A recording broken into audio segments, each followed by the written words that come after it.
talking to you. Shh. I need the attorneys. I need the attorneys, the 2 main attorneys, Irina and Tatiana, to come to my desk, please.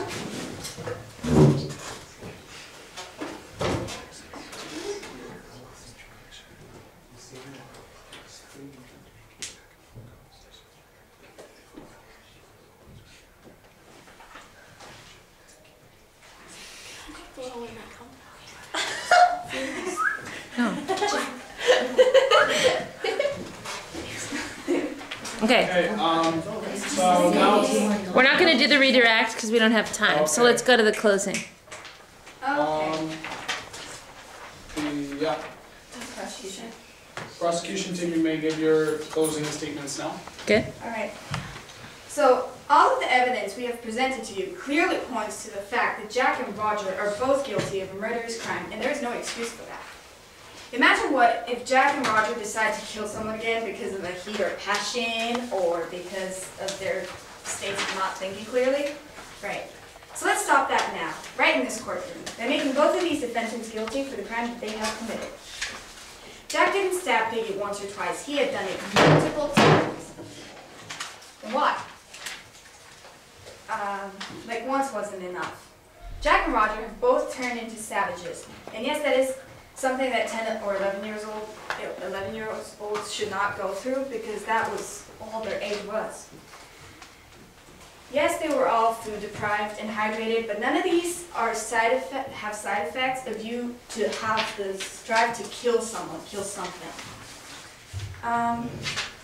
So there is no rightful excuse for what these two kids have done.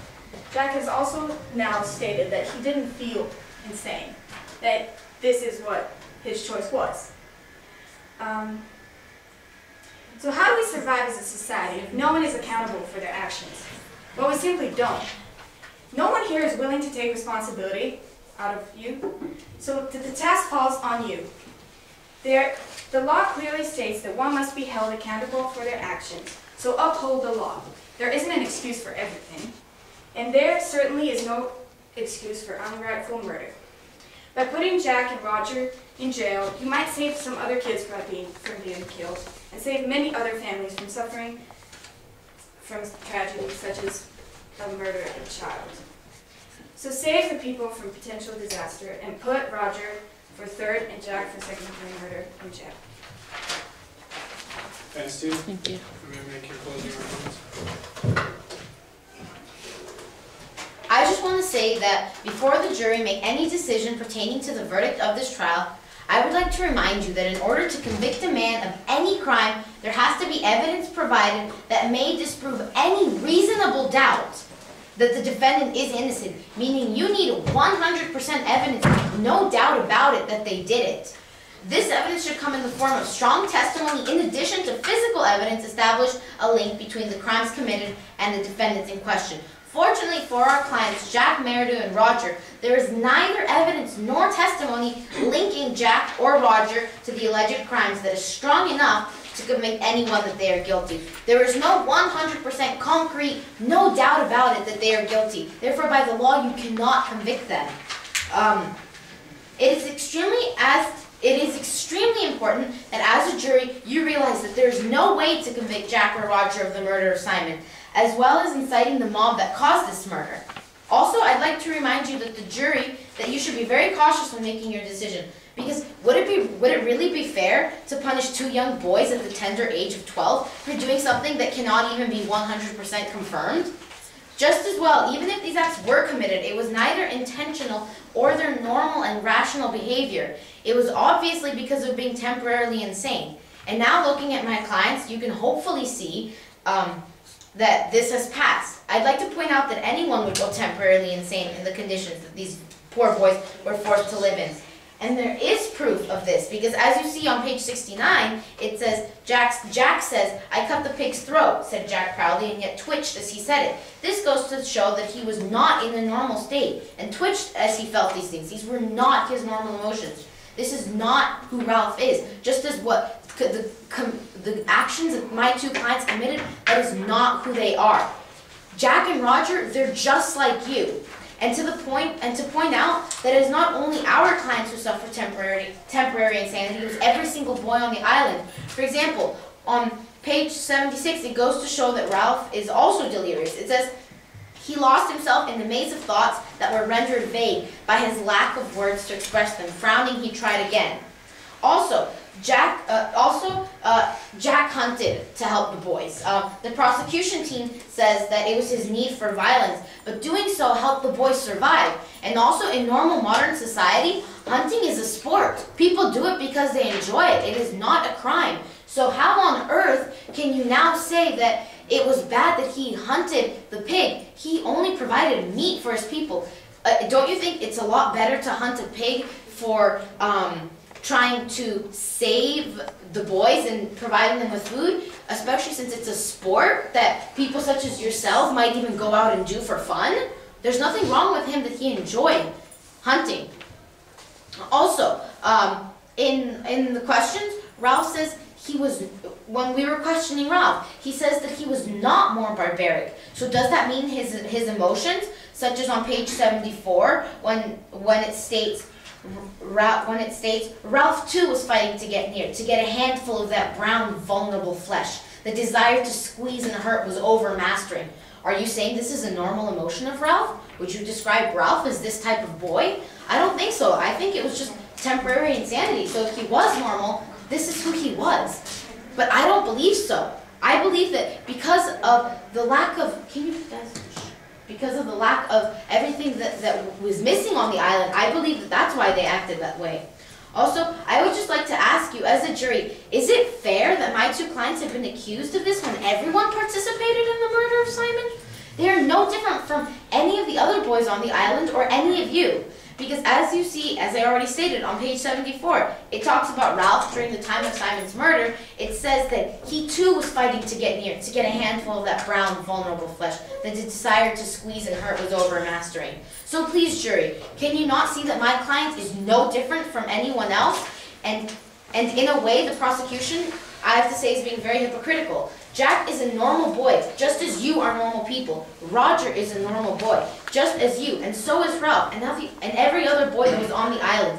Everyone was delirious and in a state of confusion. No one was themselves. But as you see, these boys have recovered and they're completely normal, just like all of you.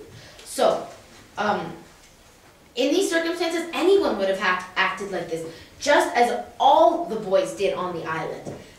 Everyone was more violent than they normally would be here. They are all just like you. Jack and Roger are normal boys with no committed crimes, and they did not commit them. They were unintentional, and because they were under insanity. Also, such as on page 180, it says, high overhead, Roger, with a sense of delirious abandonment, leaned over the weight of his lever. So with the sense of delirious abandonment, just proving more that he was insane and he was not under his normal can you guys please be quiet? That he was not under his normal circumstances when he did murder Piggy. He didn't, exactly. So also, they might as well have been different people on the island. That I'm trying to point out that these are not the characteristics of my two clients. This is not who they are. They were not themselves on the island. That is not who they are. These boys are just like all of you. So, ask yourself this. Do you deserve to go to prison? Now ask yourself this. Why would these boys? Thank you. Okay, we're gonna rule. Do the ruling now. Okay. So, thank you all for your time. We're not gonna have him leave and come back because we're gonna run out of time, but I'm ready to rule. When we come back, jury members, have you made your verdict? We have, Your Honor. Could both defendants stand?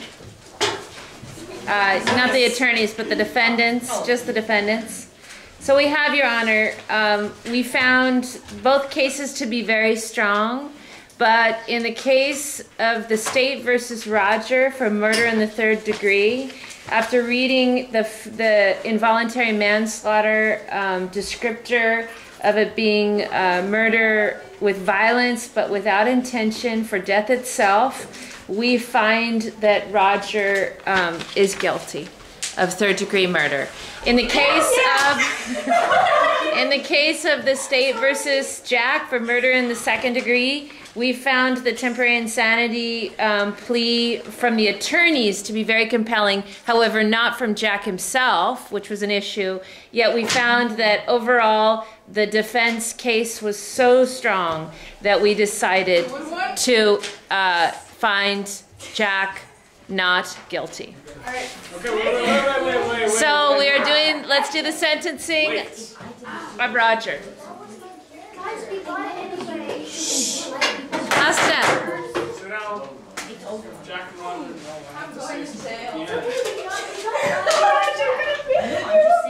Jury, thank you. Last part. They're gonna try and convince everyone that they're super innocent. Jury, thank you for your time. It is now time to for the sentencing of each defendant. I have considered the matter carefully throughout the case, and I have decided that. What have I decided? So, the sentencing. So, Your Honor, you have the ability with Roger to sentence him now between 10 and 19 years. Oh, bye, Roger. What would you like to sentence him to? Roger to 10 years in prison. So the smallest amount? Yes. Okay, all right. Thank you for your time. Court is adjourned. Wait. Court is adjourned.